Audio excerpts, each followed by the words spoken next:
Oke, selamat petang semua, Bapak, Ibu-Ibu. Nah, sebelum kita mulai acara kita pada petang hari ini, saya minta untuk Ibu Toska untuk membuka dalam doa. Dipersilakan. Ya, mari Bapak, Ibu, dan saudara sekalian, sebelum kita mulai acara malam ini, mari kita berdoa terlebih dahulu. Selamat malam Tuhan Yesus. Tuhan Yesus, kami bersyukur untuk malam hari ini kami bisa berkumpul dalam acara House on Diet 5 Art at Home. Ya Tuhan, kami akan memulai acara kami. Tuhan berkati acara kami ini dari awal sampai akhir. Semua bisa berjalan dengan baik dan lancar. Berkati Ibu Insiani sebagai narasumber kami, dan juga berkati kami yang hadir saat ini ya Tuhan. Terima kasih ya Tuhan Yesus. Dalam nama Tuhan Yesus kami berdoa dan mengucap syukur. Amin. Ya, sebelum kita mulai acara kita pada petang hari ini, sebelumnya kami dari panitia Kespel GKI Rumput Asri mengucapkan terima kasih kepada semua peserta yang hadir dalam acara seminar online pada petang hari ini. Kami juga terima kasih kepada teman-teman yang sudah hadir, baik dari GKI Rumput Asri, GKI Jember, GKI Blimbing, GKI Pregulan Bunder, GKI Pondok Chandra, GKI Pasuruan, GKI Denpasar, GKI Ngagel, GKI Residen Sudirman, GKI Merisi, GKI Kutisari, GKJW, dan juga GPIB. Terima kasih, dan mungkin juga beberapa peserta lainnya yang berasal dari gereja maupun dari umumnya. Bapak Ibu sekalian, terima kasih sudah menghadiri acara 5RF ini yang dilakukan oleh Komisi Kesaksian dan Pelayanan GKI Rumput Asri. Baik, sebelum kita mulai acara kita pada petang hari ini, mari kita mendengarkan sepatah dua patah kata dari ketua acara dari acara pada petang hari ini. Dipersilahkan jika waktu dan tempat. Kami persilahkan. Terima kasih Kak Fian. Shalom, selamat sore saya ucapkan kepada saudara-saudari terkasih semua. Kami dari Komisi Kesaksian dan Pelayanan GKI Rungkut Asri bersyukur kita bisa berkumpul melalui Zoom, dan terima kasih kepada rekan-rekan yang sudah hadir untuk acara sore hari ini di Surabaya maupun yang di luar kota. Kita berkumpul dalam tema 5R at Home ini. Kami ucapkan terima kasih kepada narasumber kita yang sudah bersedia hadir, yaitu Saudari Insia Yani. Tuhan memberkati. Tema kita sore ini yaitu 5R at Home, dengan tujuan agar kita tahu tips and trik dalam mengorganisir menata rumah kita untuk gaya hidup yang lebih sehat, indah, dan nyaman tentunya, dan sedap dipandang ya.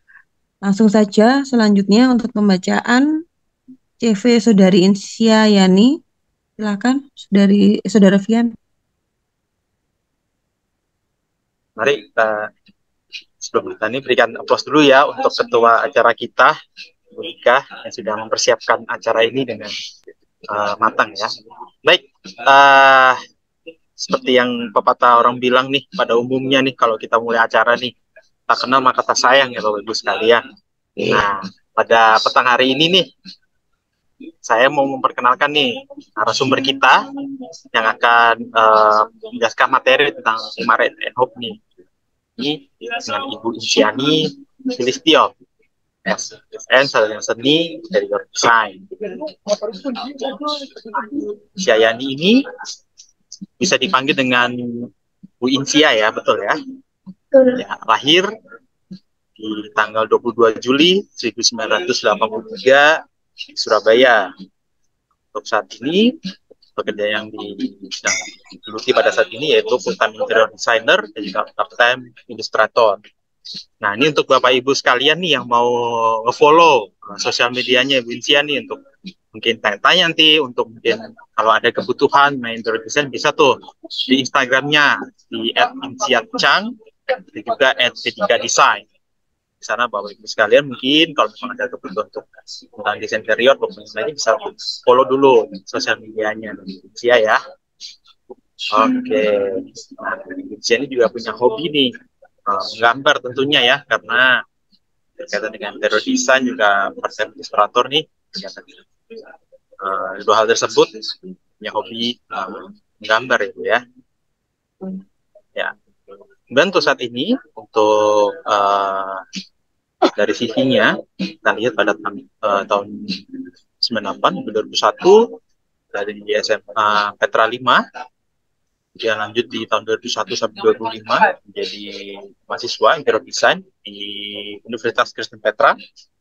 Kemudian pada tahun 2006 sampai 2010 ini menjadi marketing designer Wood Living tahun 2006 sampai 2007. Kemudian 2007 sampai 2009 jadi marketing leader di Wood Living. Kemudian di tahun 2010 sampai sekarang menjadi co-founder dan juga interior designer dari P3 Design.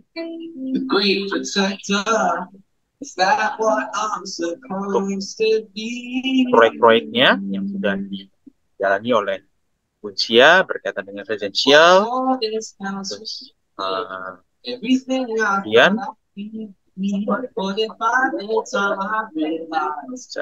bawah ya residential ya, ini untuk di apartemen ya Bu ya? Itu juga ya. Oh ya, oke. Beberapa proyek di apartemen, dan juga ini ada proyek juga nih di Ciko Swalayan, juga di PT PLR Office, juga di Rumah Sakit Kaset, juga di untuk makeup studio. Oke, nah ini nih perkenalan singkat nih dengan narasumber kita, Ibu Ziani Tristiawati. Namun sebelum kita mulai, Bapak Ibu sekalian, ada beberapa hal yang perlu kami sampaikan untuk menjaga kelancaran acara pada petang hari ini. Pada saat nanti Ibu Insia menyampaikan materi, untuk Bapak Ibu sekalian mohon untuk di mute ya, atau dimatikan yang terlebih dahulu supaya suaranya tidak masuk dan mengganggu kelancaran acara ini Bapak Ibu sekalian. Kemudian nanti jika Bapak Ibu sekalian ada pertanyaan, nanti akan ada sesi tanya jawab setelah sesi materi yang akan diberikan. Namun jika pada saat Bapak Ibu sekalian mungkin ingin menyimpan pertanyaannya dulu, bisa Ibu Bapak sekalian bisa untuk masukkan pertanyaannya ke chat room yang sudah ada. Bapak Ibu sekalian bisa menekan tombol chat ya, baik yang di laptop maupun yang di HP, di layar bawah bisa ditekan chat, untuk nanti akan dibacakan pertanyaannya pada saat sesi tanya jawab, ataupun juga nanti pada saat sesi tanya jawab Bapak Ibu sekalian bisa menggunakan fitur raise hand ya, yang ada di tombol reaction di bagian bawah kanan, baik di laptop maupun juga di HP. Nanti akan kami berikan pada saat sesi tanya jawab ya. Jadi Bapak Ibu sekalian bisa bertanya langsung ataupun bisa bertanya melalui chat room ya Bapak Ibu sekalian. Baik, tanpa perlu kita menunggu lama-lama lagi, mari kita sambut narasumber kita, Ibu Ziani Tristiawati. Waktu dan tempat kami persilahkan, Bu. Baik, selamat malam semuanya. Shalom. Ya, terima kasih buat semuanya yang udah hadir. Juga terima kasih buat teman-teman yang dari GKI Rungkut Asri yang telah mengundang saya, memberikan kesempatan kepada saya untuk menjadi narasumber malam hari ini. Tanpa perlu menunggu lama, kita mulai aja ya, langsung ya. Tentang 5R at home. Mungkin bisa ditampilkan ini PPT-nya. Oke. 5R at home. Mungkin dari kita ada yang sudah tahu beberapa 5R itu apa. Tapi beberapa mungkin juga masih bingung 5R itu apa sih? Ini.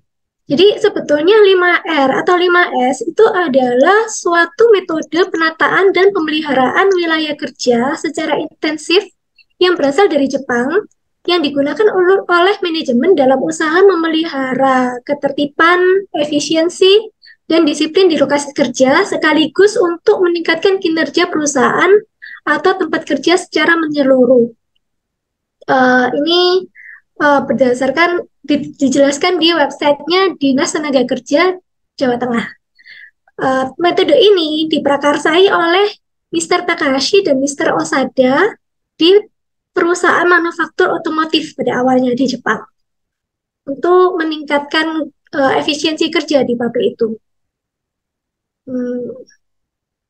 Nah, 5R sendiri itu terdiri dari apa aja? Pasti 5 ini, kalau di Indonesia namanya 5R, yaitu ringkas, rapi, resik, rawat, dan rajin. Kalau dalam bahasa Jepangnya, ringkas itu seiri, rapi itu seiton, resik seiso, rawat seiketsu, rajin shitsuke. Ringkas ini adalah yang step pertama. Jadi 5 ini harus urut dan ringkas ini adalah step yang pertama. Jadi sebetulnya apa itu ringkas? Ringkas itu tahapan di mana kita mensortir barang-barang, menyingkirkan barang-barang yang tidak diperlukan. Kemudian setelah tahap ini kita bagi mana nih yang perlu kita simpan, terus yang mana yang ini udah nggak kepake nih, ini udah nggak digunakan, kita mau buang. Kemudian setelah kita sort yang mana yang kita mau pakai, yang mana yang kita mau buang, yang mana yang kita perlu, yang mana enggak, kita masuk ke tahap berikutnya, R yang kedua, yaitu rapi.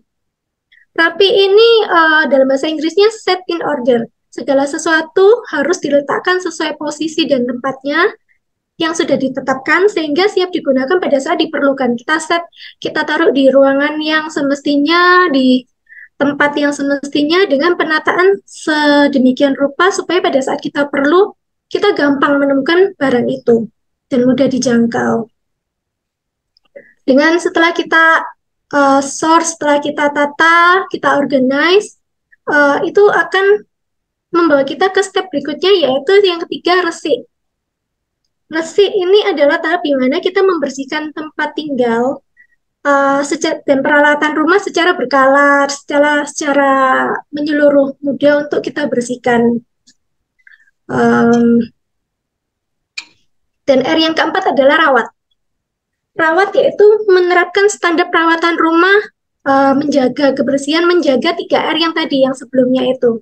Jadi kita tetap merawat rumah itu gimana, kemudian tetap kita jaga supaya barang yang kita nggak pakai itu jangan ditumpuk, dan kita tetap kembalikan seperti semula, kita rajin untuk bersihkan.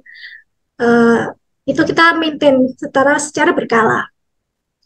Dan yang R yang kelima adalah rajin. Rajin ini di mana tahapan yang terakhir yaitu cara kita mendisiplinkan diri kita untuk tetap melakukan RRR yang sebelumnya supaya tetap sustain, supaya tetap berkelanjutan, bukan hanya bersih untuk sebentar, kemudian nanti sebulan, 2 bulan akan kembali lagi berantakan lagi. Nggak, jadi kita butuh yang R yang kelima ini untuk menjaga kedisiplinan kita untuk tetap melakukan tahapan-tahapan RR yang sebelumnya tadi.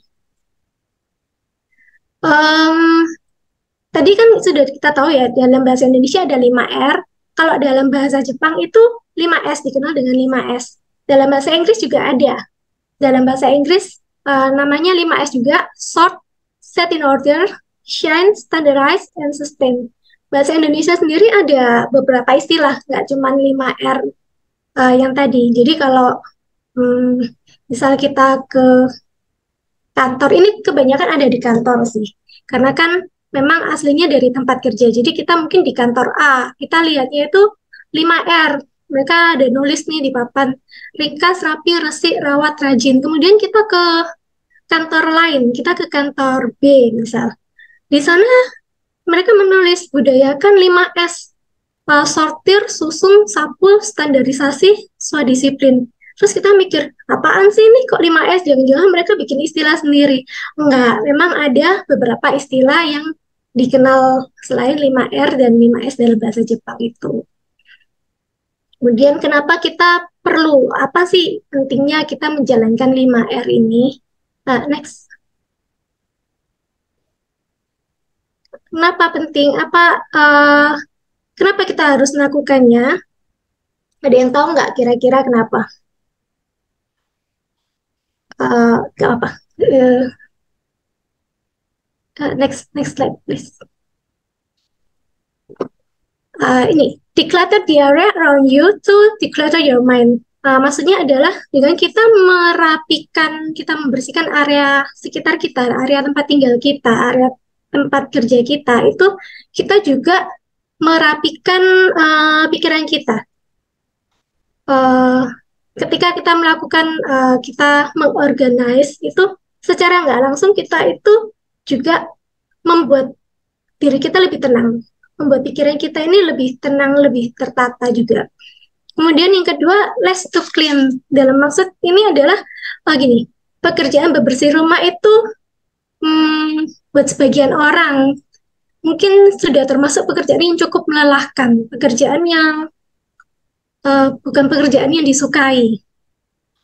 Kalau kita sudah maintain rumah kita itu bersih, rapi, tertata, ini dengan otomatis akan membuat kita lebih effortless, lebih nggak memakan banyak tenaga dan membuang banyak waktu dalam bebersih. Karena semuanya sudah rapi, sudah terset sedemikian rupa, jadi nggak terlalu banyak yang kita harus kerjakan, nggak terlalu banyak buang waktu untuk kita bebersih. Yang tiga, less to organize, it will make things easier. Kalau semuanya sudah rapi, kita akan mudah menemukan barang-barang yang kita mau pakai, yang kita perlu pakai saat itu. Nggak ada ceritanya, aduh, cari barang ini di mana ya? Kok ini kemarin ada di sini, terus sekarang kok hilang ya? Pernah nggak merasa kayak gitu? Barangnya ini harusnya ada di sini, itu mau dipakai kok nggak ada. Mungkin dari kita pernah kayak gitu. Nah, hal ini nggak akan terjadi, lebih meminimalisasi kejadian-kejadian seperti ini. Dan kita bisa bergerak lebih luasa di rumah karena nggak banyak barang yang menumpuk. Kita nggak perlu mindah-mindahin barang yang kayak menghalangin jalan atau aktivitas kita dalam mau ngapain. Misal mau duduk tapi di kursi ada banyak barang, kita harus pindahin dulu barangnya. Nah, itu nggak ada kejadian kayak gitu. Otomatis akan membawa kita ke step yang selanjutnya. Karena semuanya sudah rapi, sudah bersih, otomatis tempat tinggal yang rapi dan bersih itu akan berdampak ke kesehatan. Kita jadi lebih sehat dan lebih enak, lebih aman di rumah. Nggak. Untuk safety ini untuk anak-anak sih. Mereka nggak gampang cedera, misalnya tersangkut kabel terus jatuh atau nabrak furniture gitu.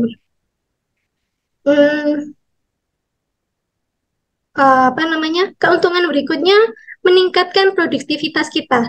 Karena kalau pada saat semuanya sudah terorganisasi seperti itu, kita bisa bekerja lebih efisien. Kemudian kita punya banyak waktu untuk melakukan hobi kita, untuk belajar hal-hal baru, untuk mengupgrade diri kita, kemudian bisa punya banyak waktu lebih untuk family time, karena kita nggak buang waktu banyak untuk bebersih. Kita nggak perlu banyak buang waktu untuk ngumpulin barang-barang yang ternyata itu nggak dipakai, tapi ada di rumah numpuk gitu. Dan ini otomatis membuat kita lebih bahagia, membuat kita bisa lebih berdampak ke kesehatan mental kita. Karena dengan melihat rumah yang rapi, bersih, itu bukankah lebih enak daripada kita melihat ruangan yang penuh barang, yang berantakan, yang kita mau cari barang itu harus bingung kemana-kemana gitu. Otomatis berdampak banget ke psikologi kita. Next. Nih, ada di Home and Garden juga dijelaskan, decluttering is not just about clearing your house of clutter periodically. For many of us, decluttering can have a positive impact on mental health. Maksudnya, merapikan rumah itu bukan tentang kayak cuma bebersih rumah aja, kemudian buang-buang barang gitu aja, tapi lebih ke berdampak ke memberikan dampak positif ke kesehatan mental kita. A recent survey of homeowner showed that 44% of us experience less stress at least weekly, and 22% of naturally tidy people have experienced stress from an untidy home over the pandemic. Ini maksudnya dari survei terhadap pemilik-pemilik rumah itu menunjukkan bahwa 44% dari kita mengalami stres karena ketidakrapian paling nggak seminggu sekali. Dan 72% dari orang yang punya bawaan untuk rapi, mereka itu mengalami stres dari rumah yang nggak rapi itu selama pandemi. Selama masa pandemi kemarin. Dan lagi pula rumah yang berantakan, rumah yang tidak rapi itu akan memberikan kesan bahwa rumah itu kumuh. Seperti sebesar apapun rumah itu, semewah, semahal apapun furniture kita, kalau rumahnya itu berantakan, banyak barang-barang berserakan, itu orang masuk memberikan kesan seperti nggak mewah, nggak bisa mewah. Jadi kesannya tuh lebih kumuh, lebih terasa murah.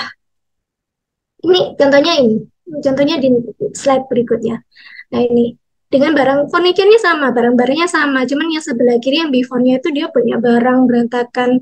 Kemudian bandingkan dengan yang bersih, rapi. Otomatis yang kiri, yang setelah dirapikan, yang after-nya itu dia tampak lebih mewah, lebih menyenangkan.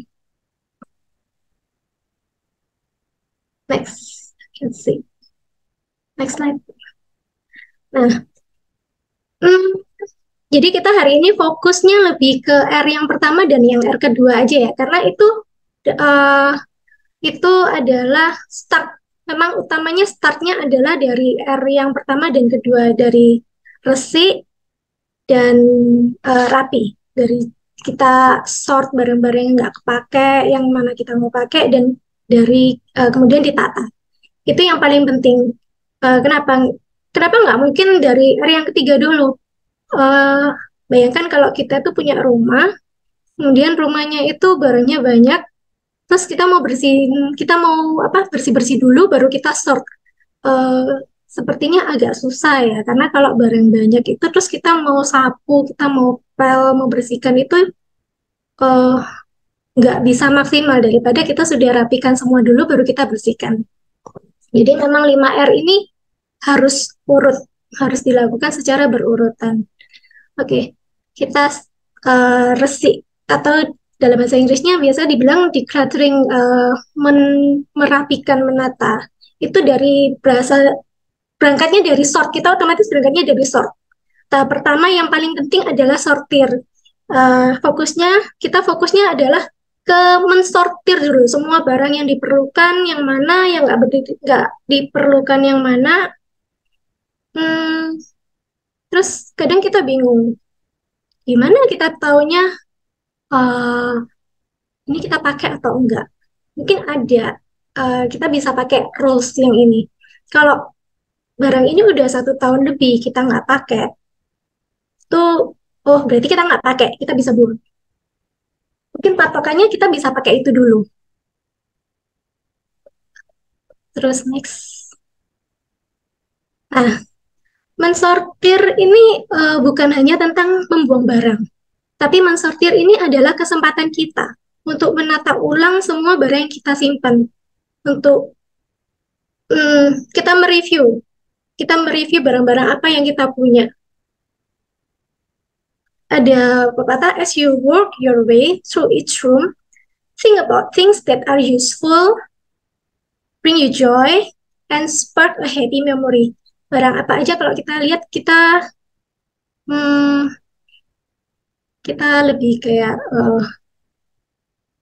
berusaha merasakan ini berfungsi nggak, memang kita perlu atau enggak, kemudian membuat kita sukacita enggak, atau mungkin barang-barang yang punya history buat kita gitu, itu menarik memori yang happy enggak.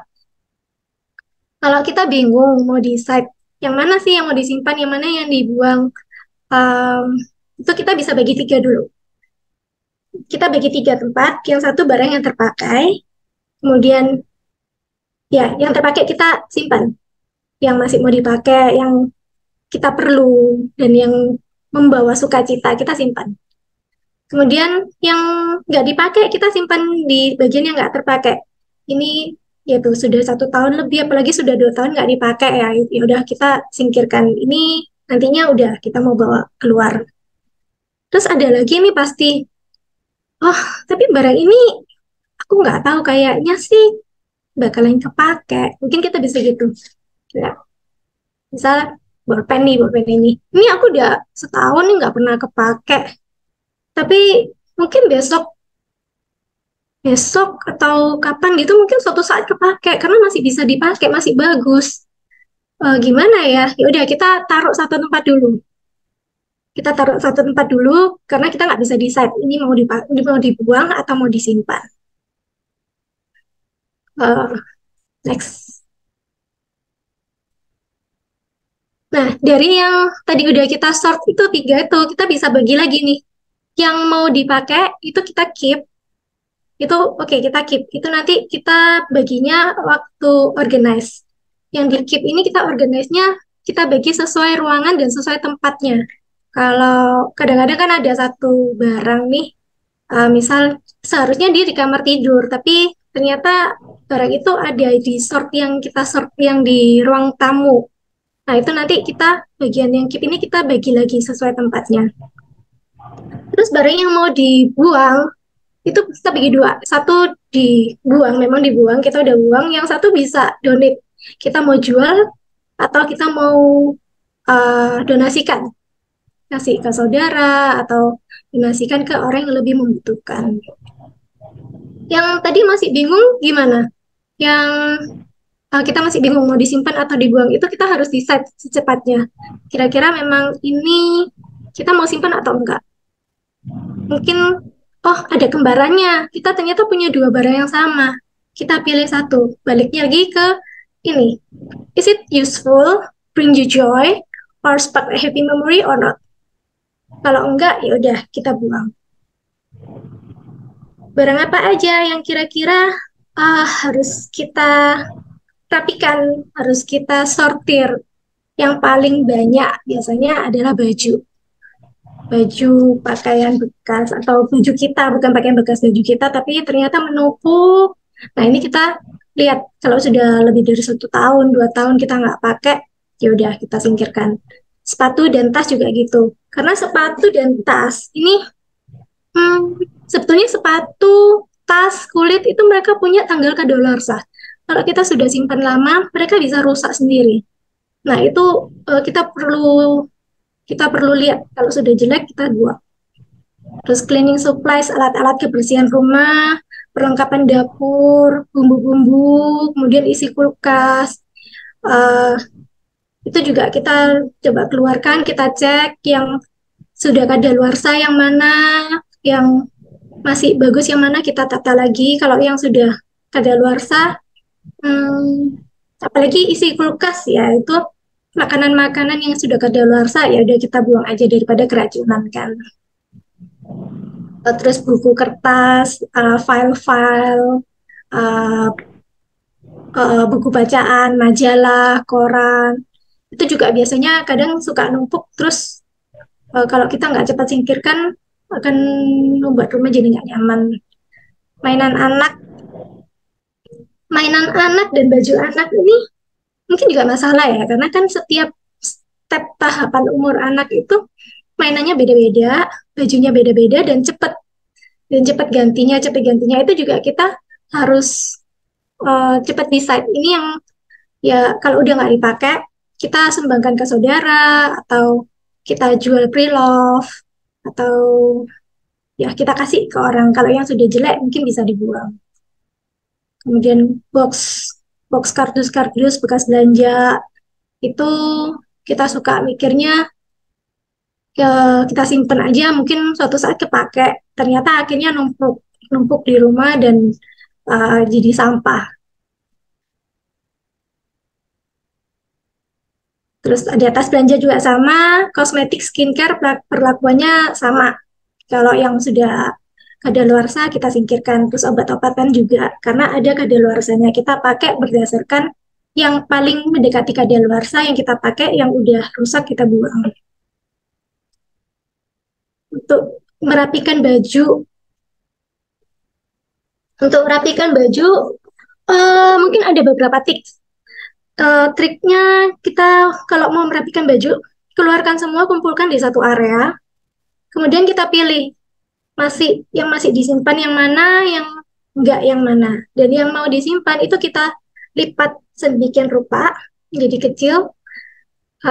Kemudian yang dilipat itu kita susunnya tuh hadap atas semua, jadi pada saat mau pakai itu kita gampang ambilnya, itu akan membantu supaya nggak jadi berantakan itu lemarinya. Terus kita susunnya itu triknya bisa susun dengan warna yang senada, dengan ukuran yang senada, seperti di gambar. Ini supaya lebih enak dilihat dan lebih gampang ditemukan. Untuk dapur, untuk bumbu dapur juga begitu, juga sama, barang-barang di dapur. Untuk bumbu-bumbu kita lebih enak sih sebenarnya untuk bumbu, alat-alat dapur itu kita kumpulkan berdasarkan kategori, terus berdasarkan area masak. Begini, kalau di dapur ini complicated ya. Kita punya tahapan step kalau masak itu.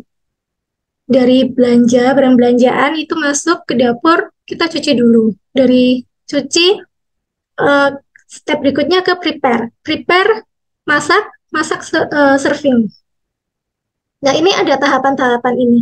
Otomatis pada saat kita mengorganisasi barang-barang dapur, itu kita juga perlu pikirkan itu. Jangan sampai bumbu itu tempatnya jauh dari kompor. Karena ya nggak mungkin juga kan kita jalannya jauh gitu dari kompor ke ambil bumbunya.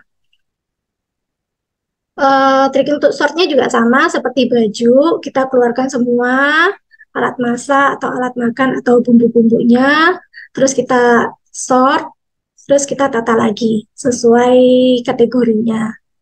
Triknya bisa pakai ini, toples-toples dengan ukuran yang sama, kemudian gunakan label. Dan kemudian pisahkan barang yang mengandung bahan kimia dengan yang bahan makanan. Untuk alat-alat dapur, kita menatanya bisa pakai toples-toples, bukan toples ya, lebih ke box-box organizer, seperti ya tempat sendok sendiri, tempat garpu sendiri, dan kita tata sesuai ukuran. Seperti yang di gambarnya ini untuk bumbu dapur. Next, untuk biasanya masalah yang lebih banyak, masalah berikutnya adalah skincare, make up, obat-obatan. Ini banyak yang suka menumpuk, kemudian jadi terutama kalau ibu-ibu ya. Ibu-ibu itu kalau kita lihat, kita buka laci atau rias itu pasti masalah yang sama nih. Waktu kita bersihin itu kan, yang dibuang bisa satu box sendiri, yang disimpan itu, ternyata yang sudah ketiular terus gini banyak. Atau terus kita buka laci, barang-barang itu udah nggak tahu bentuknya kayak apa, itu udah berantakan semua gitu. Kita bisa trik gunakan kotak-kotak ini, terus kita kelompokkan botol sama botol, kemudian kuas sama kuas, sesuai ukurannya, lipstick, kemudian eyeliner, itu kita kelompokkan sesuai jenis dan ukuran yang sama. Terus mainan anak ini ya seperti yang sudah saya katakan tadi, mainan anak ini kan setiap anak ada tahapannya, kemudian mainannya beda-beda dan ukurannya kecil-kecil. Triksnya adalah kita sort yang udah nggak dipakai kita singkirkan, terus yang masih dipakai kita simpennya lebih baik menggunakan kotak. Kotak-kotak itu adalah kayak keyword. Triknya adalah kita pakai kotak, pakai kontainer. Kalau mainan anak kita simpen di kontainer, lebih baik kontainer transparan supaya lebih bisa gampang dilihat.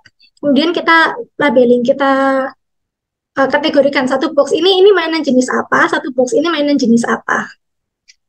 Itu akan lebih gampang. Jadi nanti kalau dia mau main, kita ambil satu ini, terus nanti tidy up-nya juga dia bisa tidy up yang mainan ini di box ini, mainan ini di box ini. Ya, ada tips and trick. Gimana sih caranya supaya kita itu bisa melakukan ini, 5R ini, bisa membuat rumah kita tuh tetap rapi, tetap bersih. Triknya gimana sih?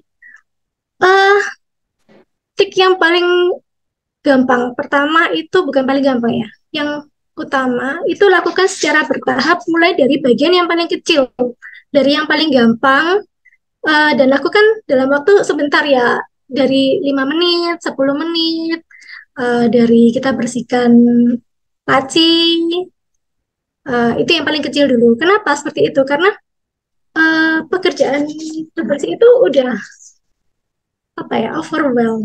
overwhelm itu supaya nggak membuat kita kewalahan. Kalau kita startnya dari yang besar, kita akan merasa kewalahan dan akhirnya nggak mau, akhirnya kita jadi malas. Kalau dari yang paling kecil itu membantu kita untuk menciptakan momentum dan membuat kita lebih termotivasi untuk, oke, yang ini sudah selesai, nanti kita bisa melanjutkan ke yang lebih besar. Kemudian kita lebih baik ambil foto before sama after. Jadi kalau kita lihat dari kamera, dari satu ruangan ya, kita ambil handphone, kita foto gitu, kita lihat di kamera itu memberikan kita perspektif yang berbeda dengan apa yang kita lihat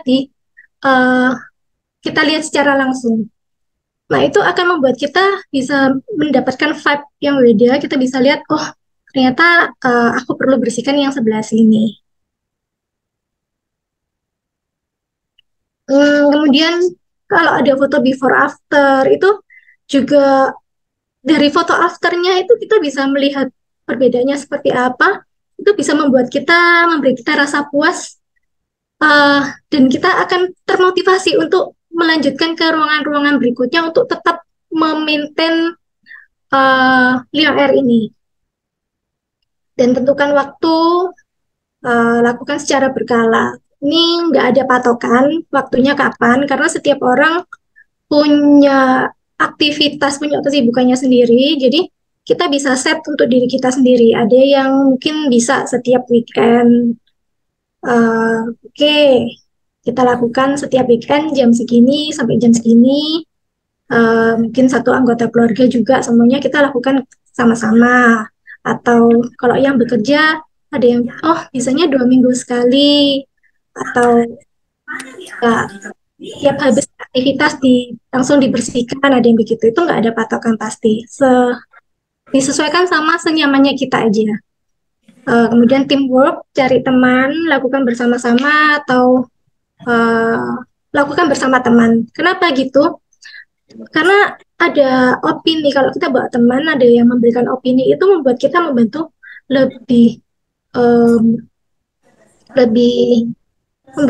membantu kita untuk lebih decide lebih bagus. Mungkin kalau kita udah capek ya, kadang-kadang ada yang barang sebetulnya kita perlu pakai tapi kita buang, atau kita nggak bisa decide ini masih mau dibuang nggak ya. Nah, kalau ada teman dia bisa bantu untuk decide, untuk membuat kita mengambil keputusan lebih cepat. Terus ini nggak kalah penting nih, setelah semuanya selesai kita harus kasih self reward dong. Eh, udah capek-capek, udah ada hasilnya, kita udah ngapain gitu, kita perlu self reward dong, supaya membuat kita lebih happy, lebih termotivasi, dan mau kerja lagi, lebih lagi.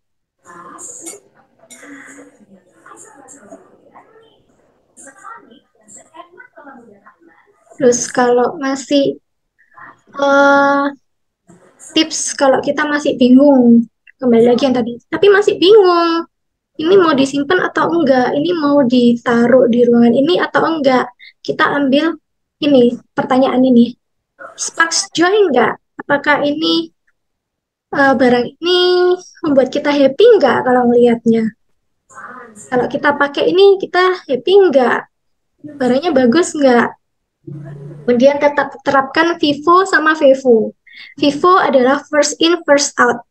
Untuk barang-barang yang kita pertama beli udah jelek, udah nggak kepake atau udah rusak, misal panci atau wajan teflon yang udah rusak, terus kita beli lagi, kita punya barang yang sama, wajan teflon juga.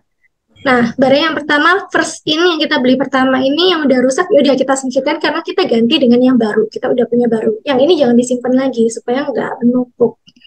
Kalau FEVO adalah first expired, first out. Barang yang expired duluan, ini harus kita pakai duluan atau kita keluarkan duluan. Ini berlaku untuk yang seperti obat, skincare, barang-barang alat kebersihan. Ini kita pakai pedoman yang expired duluan, yang harus kita pakai, harus kita buang.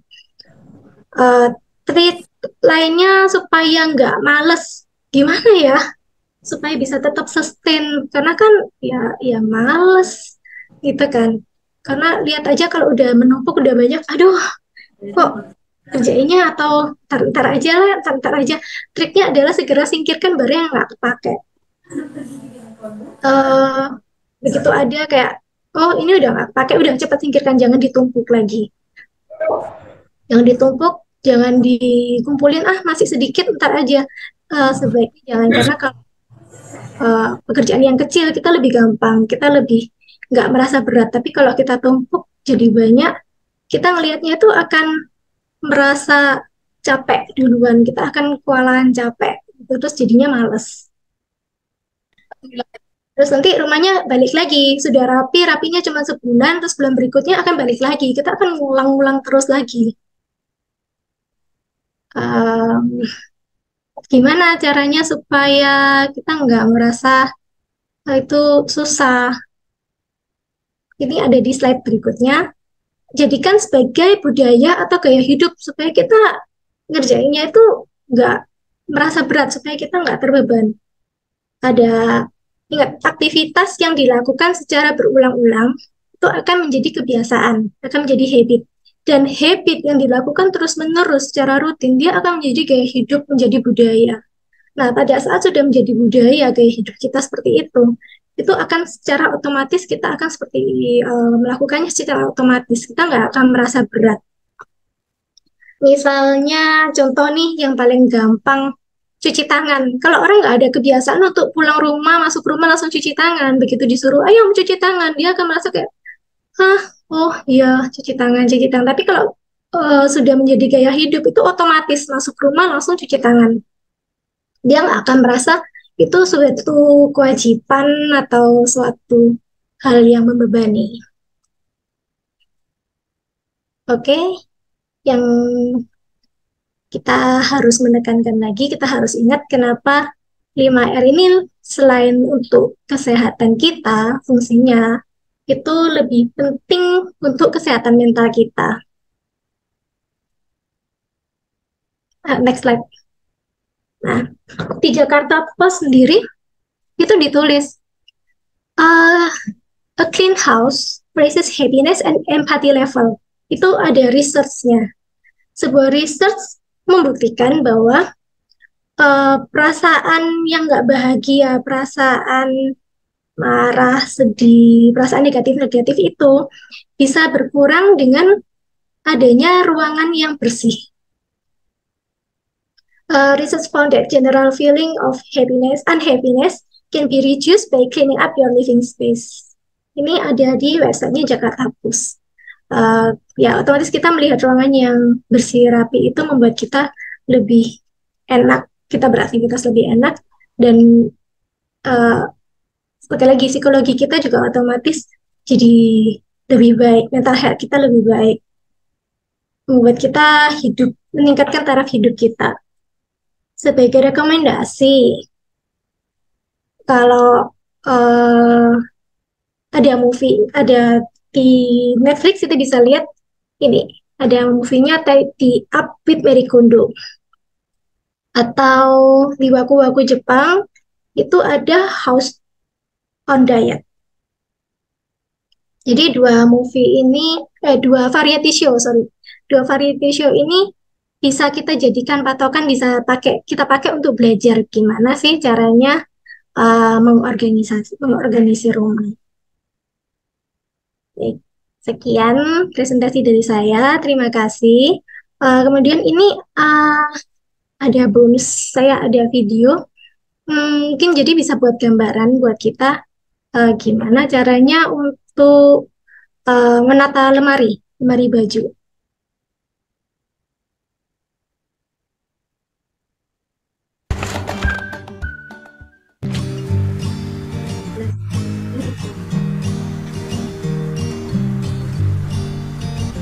Bilang bajunya dilipat, kita lipat kecil, kemudian nanti kita hadap.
Itu tadi ada gambaran ya, kalau kita nata barangnya itu kita lebih baik pakai kotak-kotak organisir gitu.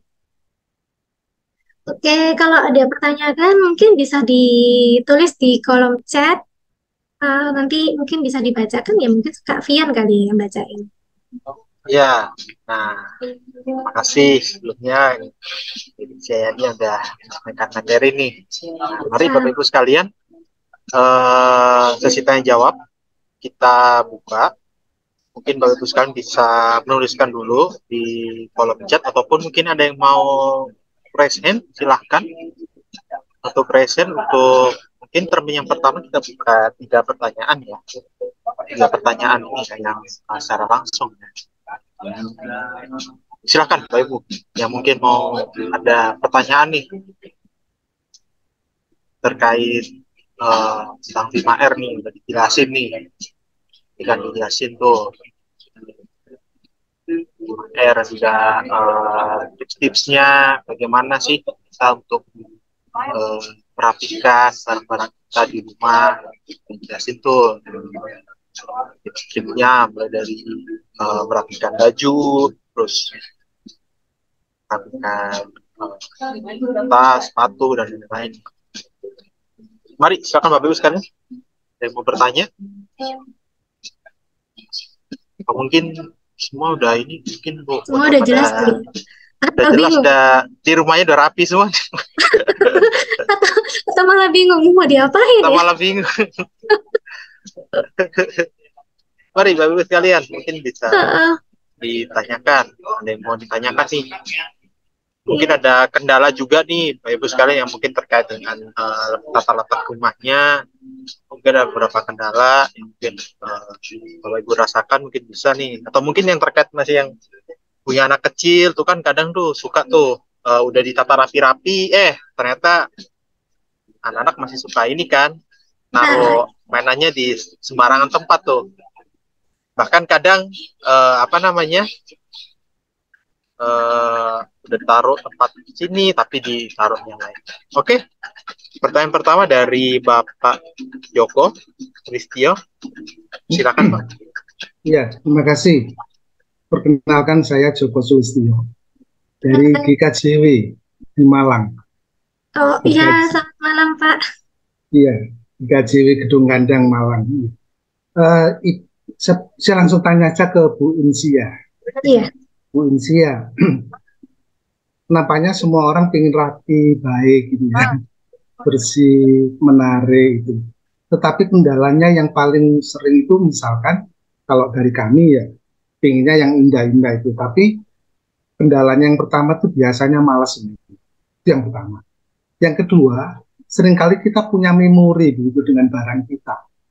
Baju kita yang lama kita senang misalkan, itu seringkali kita memang jarang pakai, tapi mau dibuang itu juga sayang. Sehingga kesan kami adalah menata barang itu tidak hanya sekedar yang tadi rapi itu, tapi butuh ruang yang besar. Mestinya begitu. Nah, sekarang tipsnya seperti apa Ibu Insia? Paling tidak menghilangkan kesan-kesan yang itu menjadi memori. Terkadang juga memori juga nggak tiap hari dibayangkan dan sebagainya. Satu contoh begini, yang kecil saja itu. Kami itu pengen kalau makan buah misalkan ya, kami cuman kalau satu hari makan buah 1 atau 2, maka saya beli 1-2 aja gitu. Tapi seringkali kita kebiasaan kalau beli buah, kalau nggak 1 kilo, satu kresek besar, kita nggak merasa nyaman itu ya. Kira-kira tipsnya apa Ibu ya? Secara umum saja. Kemalasan dan terutama kenangan-kenangan itu. Ya, terima kasih Bu Insia. Ya, terima kasih Pak. Kita kembali ke yang tadi sudah kita ulang berkali-kali itu, kita pakai pertanyaan yang sama dulu ke diri kita sendiri. Perlu nggak? Apakah ini kebutuhan atau keinginan? Kalau kita mau beli barang atau kita mau memilah barang, ini sebuah, yaitu kita perlu nggak? Kebutuhan kita nggak? Kita pakai ini nggak? Misal beli buah yang tadi Bapak Joko bilang, beli buah atau beli ya apapun lah. Paling gampang buah mungkin.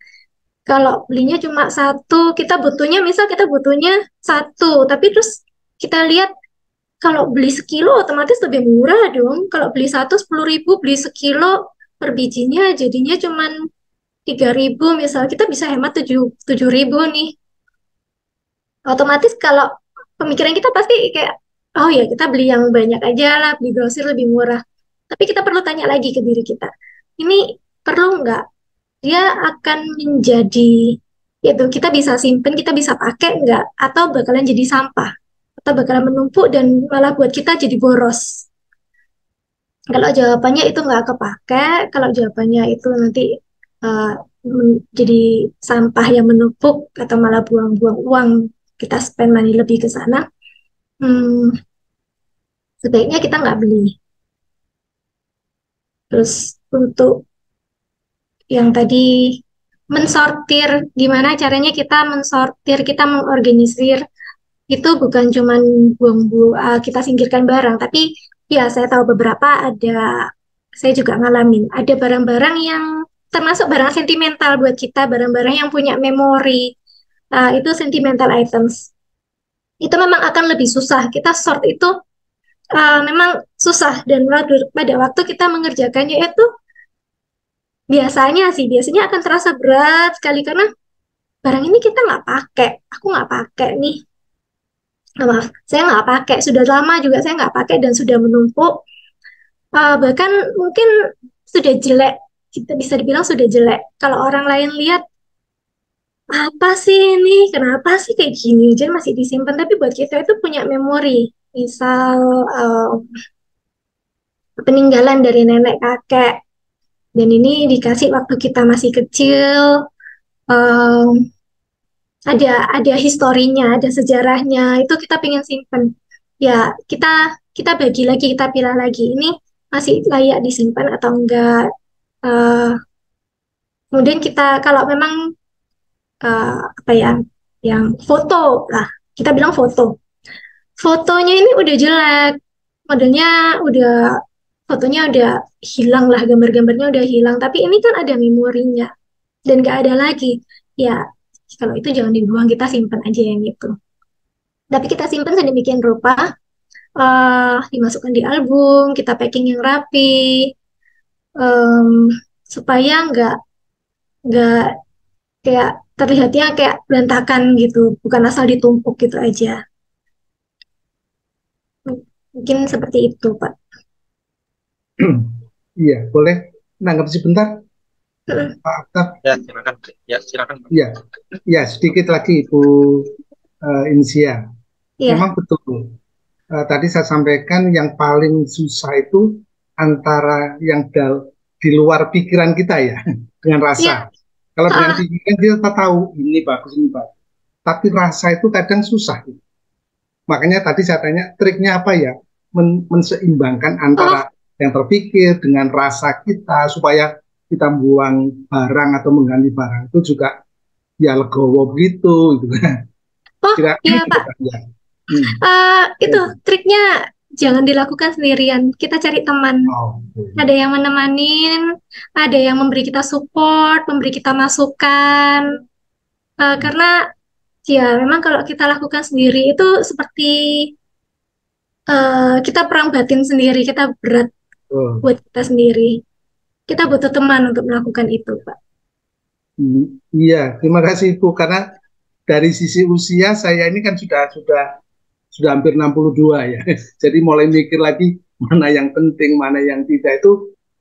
Sekarang mulai banyak berpikir terlalu banyak barang semakin susah, nggak ada barang juga susah. Jadi terima kasih tadi Bu Insia menyampaikan beberapa triknya atau paling enggak harus ada teman dan sebagainya. Terima kasih Bu Insia. Terima kasih Pak Joko. Materinya bagus. Saya kembalikan ke Pak Octavianus. Terima kasih. Ya. Terima kasih Pak Joko. Tanya dari gue. Mungkin Bapak Ibu sekarang mungkin ada mau bertanya lagi secara langsung, mungkin raise hand. Mungkin sembari menunggu ya Bu ya, kita coba ini nih ada pertanyaan nih dari di chat room nih. Iya. Dari Ibu Nika. Kapan waktu yang tepat untuk sortir atau beres-beres barang sebaiknya? Atau sebaiknya berapa kali nih dalam setahun? Ya, ini nggak ada jawaban pasti, nggak ada patokan pasti kapan waktu yang tepat untuk sort atau beres-beres. Itu karena setiap kita punya aktivitas kesibukan sendiri-sendiri, punya kondisi dan kebutuhan sendiri-sendiri. Ada yang bilang, cuma mungkin banyak yang menyarankan idealnya weekend. Karena ya weekend itu kita lebih agak santai. Karena kalau hari biasa, hari kerja itu pagi sampai malam mungkin sudah sibuk. Kalau weekend, Sabtu, Minggu, kita lebih agak slow. Jadi beberapa orang menyarankan lakukan weekend Sabtu dan Minggu dan lakukan dari hal yang kecil-kecil sederhana, step by step, satu ruangan, gitu. Sebulan sekali atau 2 bulan sekali atau 1 tahun berapa kali itu juga nggak ada patokannya sebetulnya. Kembali ke kita lagi, kita nyamannya berapa kali. Kalau sebulan sekali kita bisa lakukan itu, atau lebih sering, sebetulnya lebih sering lebih bagus, otomatis kan, karena yang barang yang numpuk itu nggak banyak dan lebih gampang kita ngelakuinnya, bersihinnya. Jadi, tapi kalau kita nggak bisa ya sebulan sekali. Kalau sebulan sekali masih nggak bisa, saya bisanya 2 bulan sekali nih, ya bisa dilakukan 2 bulan sekali. Intinya kembali ke kita lagi, jangan sampai dipaksakan kita harus target setiap minggu atau setiap bulan, terus nanti kitanya sendiri yang jadi stres karena kita yang kewalahan, kita nggak ada waktu, tapi kita maksain, jangan sampai seperti itu. Lebih enaknya sih kalau kita sudah bersihin semua, terus ya itu maintenance aja. Yang yang kelima, yang maintain itu akan lebih memudahkan. Begitu, baik. Oke, baik Bu. Ini ada pertanyaan kedua nih. Malam semuanya, saya Budian dari DKI Denpasar. Selamat malam, Budian. Malam, Pak. Pertanyaannya kadang susah ya, karena anak-anak atau cucu yang masih balita susah diatur dan diarahkan, jadi nggak bakal bisa rapi-rapi. Nah, apa ya solusinya ini Bu? Aduh, apa ya solusinya? Apa ya Mbak India solusinya? Pertanyaan ibu-ibu nih, bersihnya 2 jam, anak-anak motorinnya 5 menit. Gimana ya? Kalau ya, saya sih nggak punya anak di rumah, tapi kalau dari keponakan saya itu biasanya kita ajarin, karena kita udah ajarin dari kecil sih ya. Jadi pokoknya kamu habis main, kamu harus kembalikan. Kalau kamu nggak mau kembalikan, kamu nggak mau rapiin sendiri, ya udah besok nggak usah main. Kalau saya sih gitu. Terus ya kalau terlalu kecil lah, masih umur 1 tahun, 2 tahun, memang kita nggak bisa kan paksain seperti itu, karena mereka juga belum ngerti. Mungkin bisa itu dari ya kita yang beresin, terus minta bantuan dari anggota keluarga yang lain juga. Karena kalau 1 orang, kalau ibu sendiri yang kerjakan semua, tapi yang anggota keluarga yang lainnya sepertinya kayak mereka yang berantakin, tapi cuman ibu aja yang bersihkan, itu akan berat. Jadi akhirnya nggak bisa rapi terus gitu rumahnya. Iya. Mungkin ya itu sebenarnya kalau anaknya bisa diajarin pelan-pelan. Baik, terima kasih Mbak Insia. Iya, terima kasih. Dari orang tua juga penting ya Bu ya. Iya. Jadi role model dari anak nih gitu. Bisa dicontohin dulu nih dari orang tua nih, kalau mau naruh barang di sini nih. Gitu. Iya. Ya kan anak-anak juga bakal meniru dari orang tuanya nih. Oh ternyata kalau mau naruh barang di sini, kalau barang ini naruhnya di sini. Iya, dari orang tua. Kalau kita mereka kalau lihat kita naruhnya itu begitu pakai langsung dikembalikan, begitu pakai dikembalikan, anak itu niru. Mereka bisa ikut seperti itu. Ya, sepakat Pak Octavianus sama Insia. Terima kasih. Iya, terima kasih Bu. Udah pertanyaan. Ya, kita lanjut nih Kak ke pertanyaan berikutnya nih. Selamat malam dari Bulu Kita Sari. Selamat malam Kak. Maaf, mungkin bisa bagi tips dan trik bagaimana menyiasati ruangan kecil supaya terasa luas. Mungkin dari pemilihan warna cat dinding atau pemilihan furnitur. Terima kasih ya. Ya, silakan dijawab. Ya, ini agak keluar dari topik ya.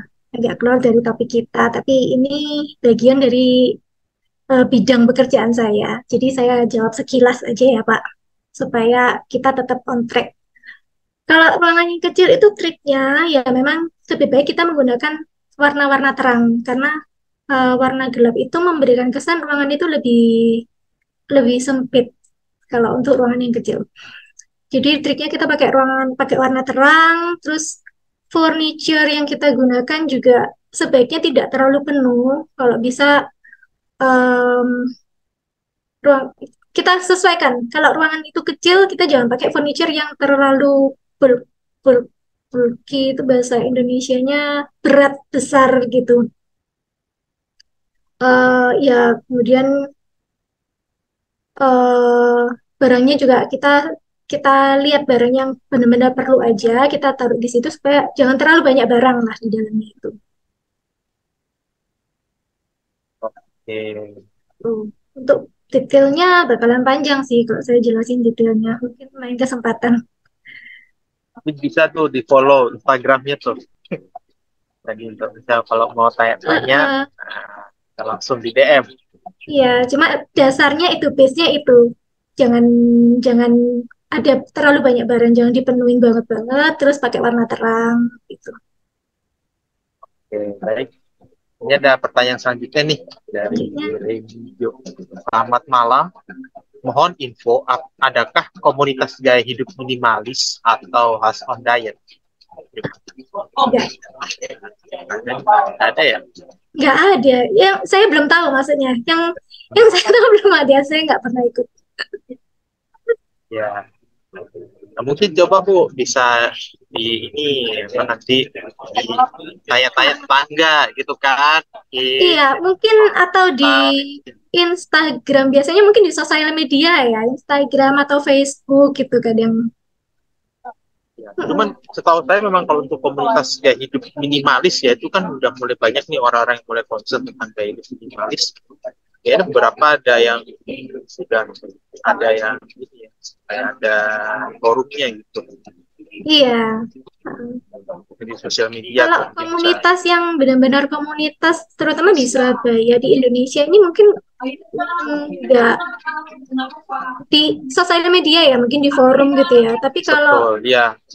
sering ketemu onsite-nya apa itu kok jarang. Iya. Atau saya yang belum nemu. Kebanyakan sih saya dari teman-teman aja soalnya. Ya, mungkin kalau dari sosial media tuh biasanya influencer-influencer yang saya tahu sih tentang gaya hidup minimalis itu si Raditya Dika. Raditya Dika tuh dia juga menerapin gaya hidup minimalis tuh, saya tahu. Iya. Mungkin bisa dicari-cari tahu nih di sosial media. Yang lainnya mungkin ada influencer lain yang menerapkan gaya hidup minimalis atau wawasan. Oke, next kita ke pertanyaan selanjutnya. Bagaimana caranya sortir pakaian ya? Soalnya tiap kali disortir akhirnya kembali lagi semua. Paling yang berhasil dikeluarkan hanya 1 atau 2 biji saja. Gimana tuh? Seringkali nih. Aduh, ini Pak Juwono ini kayaknya teman saya nih. Saya nggak tahu dikerjain atau enggak sih ini. Gimana caranya nyortir pakaian? Ya, paling gampang kita lihat. Kalau pakaian itu kan baju yang kita pakai sehari-harian ya sebetulnya. Yang kita nggak pakai itu mungkin baju pesta atau baju winter, karena kita di Indonesia nggak banyak winter. Tapi yang basic, yang baju-baju yang kita pakai itu, ya itu kalau sudah lebih 1 tahun atau apalagi 2 tahun kita nggak pakai, ya udah itu udah berarti kita nggak mau pakai. Karena selama 1 tahun ini kita perlu pakai baju, kenapa kita nggak ambil yang baju itu? Berarti kan kita nggak pakai, ya itu kita singkirkan, kita sort. Terus kalau udah rapi, kita udah tata rapi. Biasanya sih memang kayak berapa lama sekali gitu nanti bisa kayak balik lagi, berantakan lagi, penuh lagi. Itu triknya kalau kita masuk 1 baju, kita keluarin 1 baju. Yang mana nih gantinya? Kita beli baju baru, baju yang lama yang udah agak jelek, udah nggak pakai, udah kita keluarin. Dijaga, di maintain satu-satu gitu. supaya nggak penuh lagi, supaya nggak numpuk lagi, nggak apa ya, bahasa Jawanya nyusul, nyusul ya, gitu. Ya. Menjawab nggak? Setuju nggak? Saya sih setuju sih. Tapi kadang memang untuk masalah untuk mensortir nih memang apa ya? Ya tadi yang seperti Ibu Incia bilang ya, itu kadang perang batin sendiri Iya, gitu loh, kita melakukannya sendiri tuh. Karena kita iya, ngerasa ini mau dibuang, tapi pada saat kita ngeliat barangnya baru kita ingat ada memori di situ gitu. iya. Kayak yang Pak Tapi Joko tadi bilang. betul. Tapi Nah, begitu ketika sudah kita putuskan untuk nggak buang, ternyata nggak dipakai juga gitu kan? iya, Gitu tuh. Itu kadang sering. Nah, ini ada beberapa tanggapan nih tadi dari Ibu Monica yang menanggapi tentang pertanyaan dari Pak Joko tadi. Ya, menurut pengalaman menata 5S, ada satu, niat yang kuat untuk rapi, kedua harus tegas, memilah, ketiga mulai dari satu hal. Misalnya mulai dari dapur, pakaian, buku-buku, juga yang lain. Terus diam dulu. 5S, kalau di rumah pasti sulit. Seperti yang disampaikan, ya betul. Untuk iya, perusahaan memang sudah tertata rapi ya, bahkan ada inventarisnya untuk tiap ruangan, seperti itu kan. Di barang nggak boleh keluar-keluar. Terima kasih untuk tanggapannya. Bu Monica. Terima kasih Bu Ya. Monica masukannya. Ya, kita lanjut ke pertanyaan selanjutnya nih. Ada pertanyaan dari Ibu Riki. 5R bisa diterapkan di rumah dengan kesadaran penghuninya. Tapi sering yang terjadi tidak semua penghuninya punya kesadaran. Nah, ini menyiasatinya bagaimana? Dan pesannya boleh ya? Nah, gimana tuh cara menyiasati? Ini sebetulnya termasuk dari yang tadi slide yang tips dan trik gitu ya, supaya bisa menerapkan 5R. Memang tipsnya memang harus dilakukan sama-sama, harus teamwork. Saat semua yang menggunakan, semua penghuninya itu harus ada kesadaran untuk melakukannya bersama-sama. Nggak bisa kalau cuma satu orang. Misal satu rumah yang kebanyakan yang kita alamin di lingkungan kita, di masyarakat Indonesia ini, ya karena semuanya ibu yang melakukan apa-apa dikit, Mama, baju yang ini di mana? Terus mau cari ini, Ma, barang ini di mana? Terus, Mah, kaos kaki kok nggak ada? Ya ada di lemari. Nggak ada. Jadi semuanya mama. Padahal yang pakai bukan mamanya. Jadi, terus bukan cuma anak sama orang tua gitu ya, bukan cuma anak sama ibu. Suami sama istri juga, istrinya yang bersihin, beresin semua, terus suaminya habis pakai langsung ditaruh gitu aja, terus harinya lagi, kok nggak ada? Biasanya di sini. Yang kemarin pakai, kamu taruh di sini. Nggak bisa juga. Itu kalau satu orang aja yang lakuin, terus yang lainnya nggak ikut andil, itu nggak bisa sih. Kembali lagi yang ke tips and trick tadi, harus dilakukan bersama-sama, harus teamwork supaya bisa sustain. Kalau enggak akan kalau satu orang aja yang lakuin, dia akan merasa apa ya, capek ya, lama-lama akan merasa capek. Itu pasti sulit. Cara menyiasatinya mungkin dipaksa kali ya, yang keluarga lainnya dipaksa, ayo harus bantuin, harus sama-sama kerjain, mungkin gitu kali ya. Gimana ya cara maksa orang?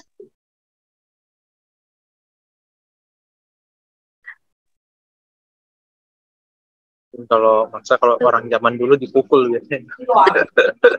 Pakai bersihin suruh ini. Biasanya kan kadang tuh kalau masih anak kecil tuh suka dikasih reward kalau masih anak kecil. Iya, gitu kalau kan. anak.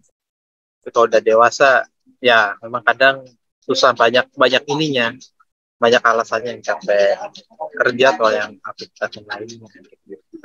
Ini bisa ini sih, pada waktu kita beberes itu, waktu kita di tahap sort sama apa ringkas sama yang 2R pertama itu, sama organize itu, ini itu dilakukan sama-sama, terutama ruangan yang dipakai bersama-sama, living room, ruang keluarga, itu kita beresinnya sama-sama, kita sortirnya barengan, terus kita susunnya baru gitu. Oh, Pak. Bisa dicatat begitu. Mungkin masih ada waktu kurang lebih sekitar 3 menit. Mungkin ada pertanyaan lagi Bapak Ibu sekalian yang mau bertanya, bisa melalui chat room atau melalui fitur resen ya Bapak Ibu sekalian, bisa tanya langsung. Ini dari Ini ada tanggapan ya di negara tetangga barang-barang bekas ada banyak hotel terus bisa nampung untuk diteruskan ke panti-panti asuhan. Nah iya nih, kalau dari tanggapannya ini saya teringat ini film Toy Story yang ketiga nggak salah. Nah di situ kan dari karakter utama itu lagi struggling juga tuh terhadap mainannya nih, mau disetorin ke panti asuhan atau mau dia keep kan. Karena kalau mau di-keep juga dia usianya udah mulai beranjak dewasa, mau kuliah, tapi kalau disimpan juga menemukan tempat gitu kan, karena dia udah kuliah. Nah akhirnya ya dia ada beberapa itu yang bisa nampung, akhirnya diteruskan ke panti asuhan. Ya, Toy Story itu buat dia juga itu juga termasuk ini apa mainannya itu punya memori untuk dia. Betul. Jadi barang sentimental juga. Ya, itu dijadikan rekomendasi film tuh satu lagi tuh Toy Story. Mungkin bisa dikasihkan ke anak-anaknya tuh untuk mulai itu bisa menginfluence anak-anak nih, ayo ditata rapi nih mainannya. Gitu kan. Iya.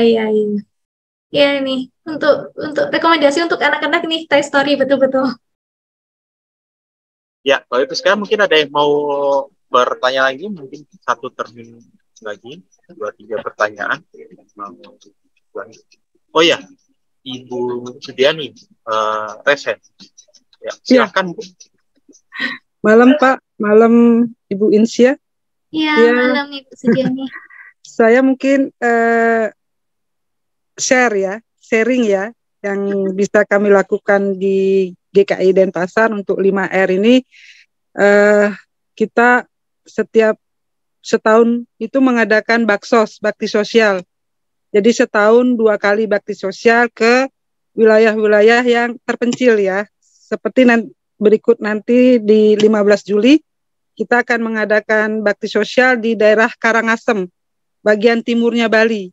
Nah itu dari sekarang kami dari bidang Kespel dan Bapel kami sudah mulai mengumpulkan barang-barang bekas yang tidak terpakai di rumah-rumah jemaat atau simpatisan.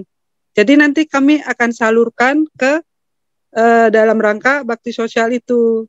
Itu salah satu solusi yang sementara bisa kami lakukan untuk merapikan rumah 5R itu ya, menyisihkan barang-barang yang sudah tidak terpakai, bisa layak pakai, dipakai lagi bagi orang-orang yang membutuhkan, seperti itu. Itu yang pertama ya. Yang kedua, kita juga melakukan kalau di lingkungan gereja itu bersih-bersih, lemari-lemari itu juga kita bersih-bersihkan seperti itu. Jadi merapikan itu rutin, 3 bulan sekali.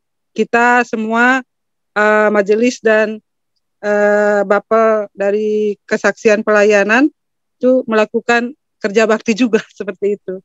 Jadi itu mungkin tips yang bisa kami bagikan gitu. Walaupun belum sempurna, tapi kita sudah mulai melakukan gitu. Terima kasih. Ya, terima kasih Bu. Nah ini ada nih tips barusan.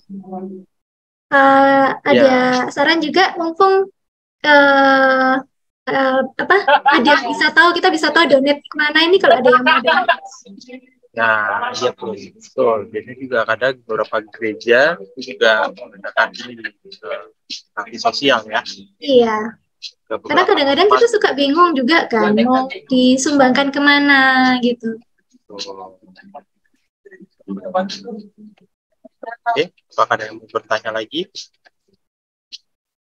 Jadi kalau ada yang mau donasi bisa menghubungi Ibu Sudiani mungkin ya tadi ya. Iya, silakan. Dengan senang hati. Silakan dikirim ke GKI Denpasar ya. Nah, ya. mungkin ada yang sekarang domisilinya di daerah Denpasar, sekitarnya bisa tuh langsung menghubungi Bu Suryadi nanti nih. Iya, sangat bisa. Kami membuka kesempatan dan kami menerima sebanyak-banyaknya. Karena masih ada saudara-saudara kita yang di wilayah terpencil benar-benar membutuhkan seperti itu. Terima kasih Mas Terima kasih. Beni. Terima kasih. Dan sarannya sampaikan juga sharingkan nih kepada kita. Apakah ada pertanyaan lagi? Mungkin udah ini Bu ya, udah jelas semua nih mengenai 5R nih. Ya. Kurang lebih itu dasarnya sih. Yang tadi saya sampaikan itu basicnya kurang lebih seperti itu. Kalau detailnya akan panjang ya kalau saya jelaskan detailnya, terutama kalau tentang dapur, karena dapur itu kan benar-benar kompleks. Itu mungkin di lain kesempatan. Tapi dasarnya di situ. Kita store, kita susun, kemudian dibersihkan, pembersihan. Kemudian tahap selanjutnya adalah memelihara dan menjaga supaya tetap konsisten. Komitmen dari kita build kemauan dari kita sendiri, gimana tetap memaintain ini supaya tetap sustain, supaya bisa berkelanjutan. Terus mungkin yang per 3 bulan, 2 bulan sekali kita kaji ulang, nanti yang lebih, ternyata yang ini yang lebih bagus, lebih cocok nih buat saya tempatnya, ternyata ini bukan di sini, di tempat lain. Itu kita review terus gitu. Kayaknya udah nggak ada. Kayaknya udah ya pertanyaannya ya. Oke, baik.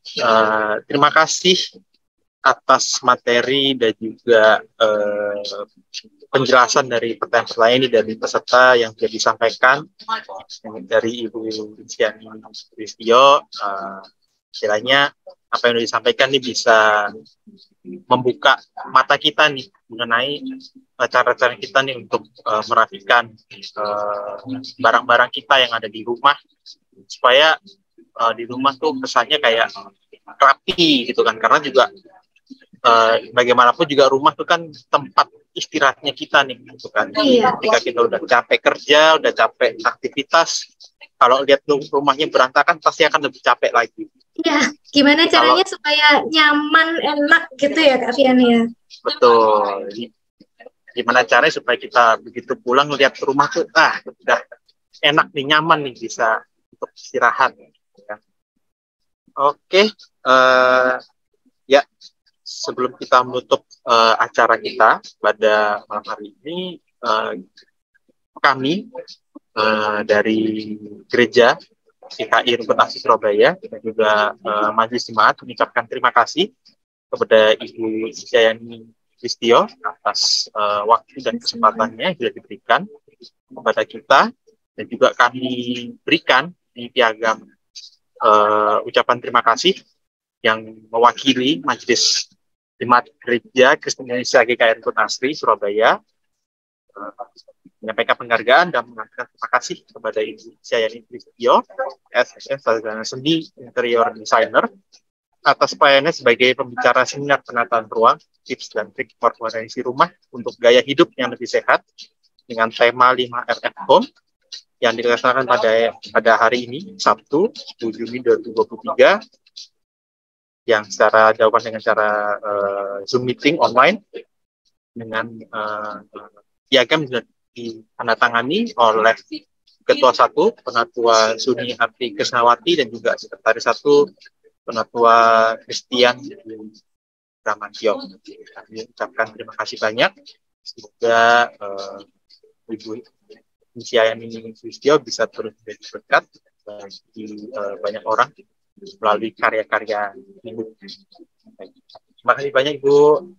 Terima kasih atas kesempatannya. Terima kasih buat semuanya yang sudah mendengarkan, yang sudah percaya sama saya. Ya, saya sendiri juga masih belajar. kita nggak akan pernah bisa berhenti belajar sih, kita harus terus belajar. Kalau ada yang kurang juga saya minta maaf. Sekali lagi terima kasih buat semua anggota Foto dulu. atas kesempatannya. Oke, Terima kasih Mbak Insia. Foto dulu, Pian. ya, sebelum kita akhiri, mari kita foto dulu Bapak Ibu sekalian. Mungkin yang belum menyalakan kamera bisa Pak Herman yang foto, Pian. dinyalakan dulu kameranya, minta tolong Pak Herman. Ya, Wajah Bapak Ibu sekalian nih ditampilkan Bapak Ibu sekalian. minta tolong Bapak Ibu yang belum on kamera, kameranya di-on-kan sebentar ya. Nah, Kita supaya akan foto wajah bersama Bapak Ibu sekalian dahulu. Ya, kelihatan semua nih. ya masih ditunggu ya. Masih banyak yang belum on ini. Kita ada 3 sheet. Kita akan foto sheet pertama, sheet kedua, dan sheet ketiga. Kita akan foto sheet pertama dulu. Tolong, saya tidak tahu yang Bapak Ibu masuk sheet keberapa. Ya, lihat kamera saja, senyum yang manis semua. 1, 2, 3. Sebentar, 1, 2, 3. Ya, saya save dulu.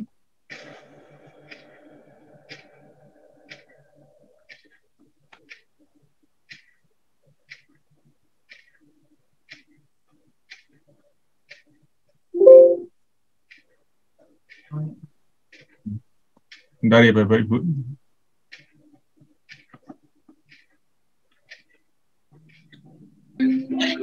Tahan dulu semnya Bapak Ibu sekalian. Ya, saya ambil sekarang sheet kedua. 1, 2, 3. Senyum yang banyak, senyum yang paling manis. 1, 2, 3. Ya, bentar saya save lagi.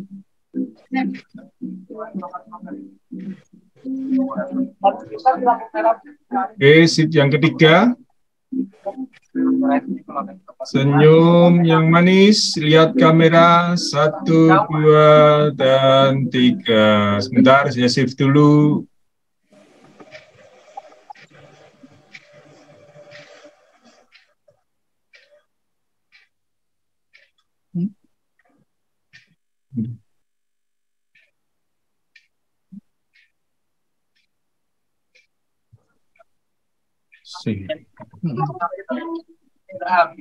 Ya, sudah. Terima kasih Bapak Ibu. Oke, terima kasih. Mari kita akhiri acara kita malam hari ini. Kita tutup juga dalam doa. Minta tolong Ibu Rini untuk doa penutup. Ya.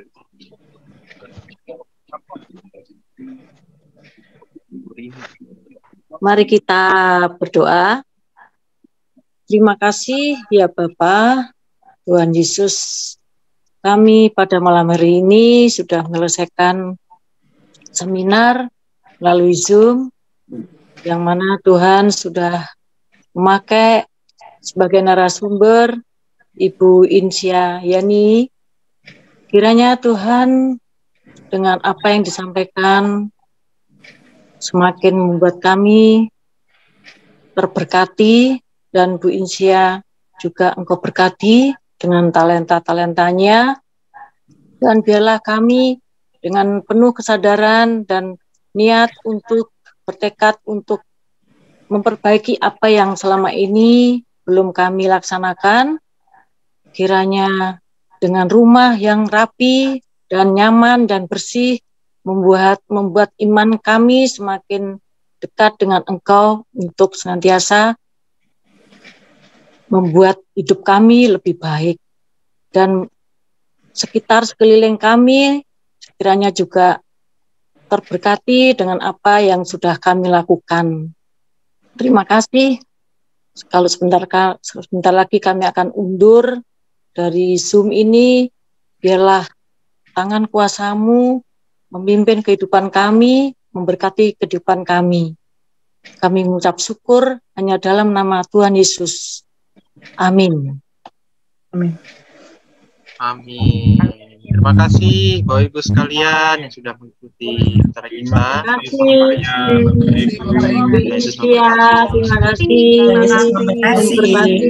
Terima kasih semuanya yang sudah Satya. Terima kasih. Terima kasih, Tuhan berkati semua. Tuhan berkati, terima kasih.